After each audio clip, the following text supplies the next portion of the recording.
Cancer, Michelle Chubb Nisnigasen. Bonabonabee Cree Nation, Ucha Nina.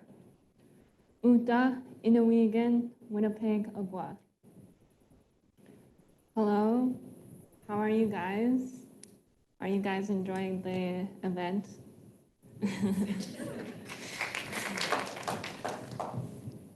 My name is Michelle Chubb. I am from Bonabonabee Cree Nation, born and now living in Winnipeg, Canada. I am 25 with a daughter. I am First Nations from the Swampy Cree tribe, which is northern Manitoba in Canada. I'm also known as Indigenous Baddie online.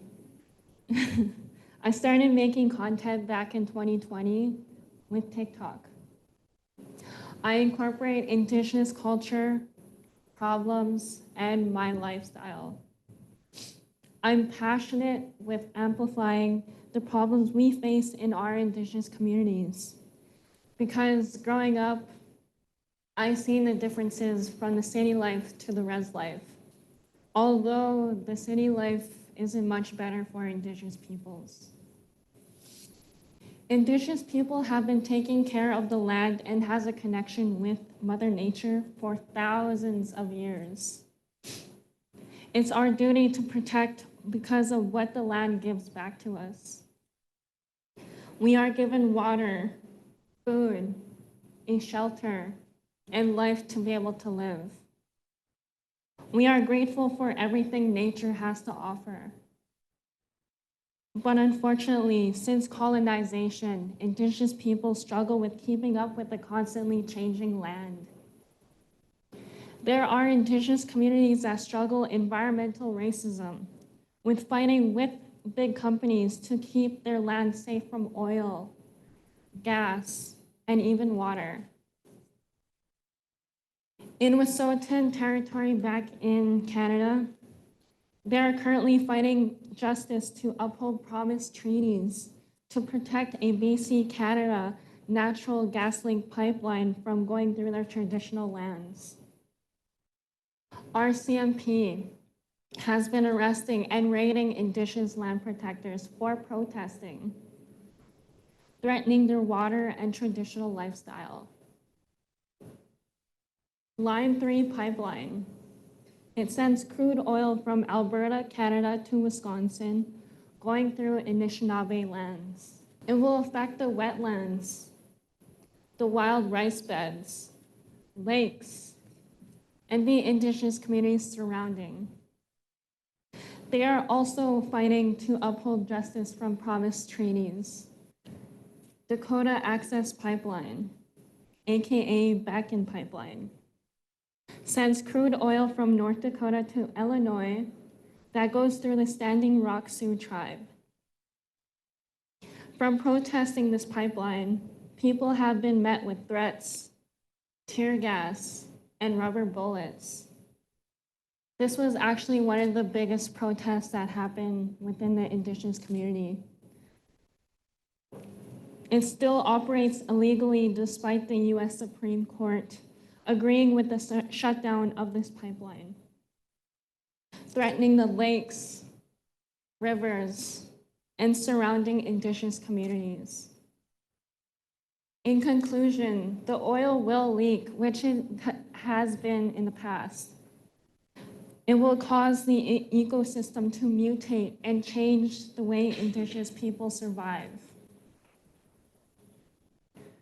The Willow Project, which actually Biden approved earlier this year, an oil drilling project that they want to sell Alaska for, potentially producing 200,000 barrels of oil per day. It will release 287 million metric tons of carbon dioxide into the environment, making the greenhouse effect even worse. The Arctic is home for many Indigenous communities that depend on the land to survive, threatening the ice, the animals, and the Indigenous communities that live the traditional life. Water is the biggest resource that people need. Unfortunately, drinkable water is not available for many Indigenous communities. Due to water boil advisories from hydro dams that use water from Indigenous communities to convert and supply energy for big cities. These communities have to boil their water before consuming or even bathing. The water is causing skin conditions and stress in these communities. This basic human right isn't available for everyone. These hydro dams cause the ecosystem to change from the constant different levels of water they control. Therefore, changes the lifestyle that they need to survive.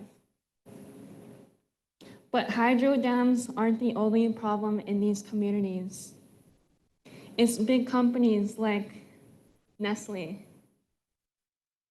that take water from these communities, leaving them with polluted water and drought, extracting up to 3.6 million liters a day from Six Nations treaty land.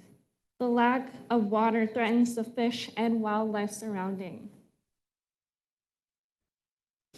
But our government, Justin Trudeau, promised clean drinking by 2021 when he was elected. But the communities today are still struggling. The land and water are sacred and must not be bothered. We need it to survive in this world. Many of these Indigenous communities depend on the land to survive.